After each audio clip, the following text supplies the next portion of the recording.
ప్రముఖ social media platform YouTube తన content creators కు గుడ్ న్యూస్ చెప్పింది. అలాగే తన ప్లాట్ఫామ్ లో కంటెంట్ క్వాలిటీని పెంచేందుకు కొత్త నిబంధనలను అమల్లోకి తీసుకొచ్చింది.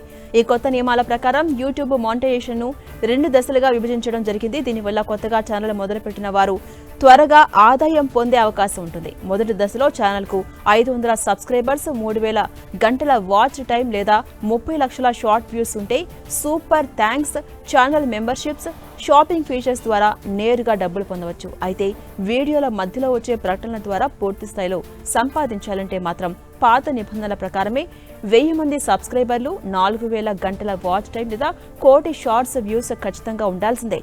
ఈ మార్పుల్లో అత్యంత ముఖ్యమైనది ఇనాథెంటిక్ కంటెంట్ అనే కొత్త రూల్. దీని ప్రకారం వేరే వాళ్ళ వీడియోస్ ను కాపీ చేసి పెట్టడం, కేవలం ఏఐ టూల్స్ ఉపయోగించి బొమ్మలతో వీడియోలు చేసి పంపడం వంటి వాటికి యూట్యూబ్ ఇకపై రూపాయి కూడా ఇవ్వదు. ఇక వీడియో మానిటైజేషన్ అవ్వాలంటే అందులో క్రియేటర్ యొక్క సొంత సృజనాత్మకత, వాయిస్ ఓవర్, విశ్లేషణ స్పష్టంగా ఉండాలి. అంటే వేరే సమాచారాన్ని వాడుకున్నా దానికి మీ సొంత తెలివితేటలను జోడించి ఒక కొత్త రూపం ఇస్తేనే అది అసలైన వీడియోగా పరిగణించబడుతుంది.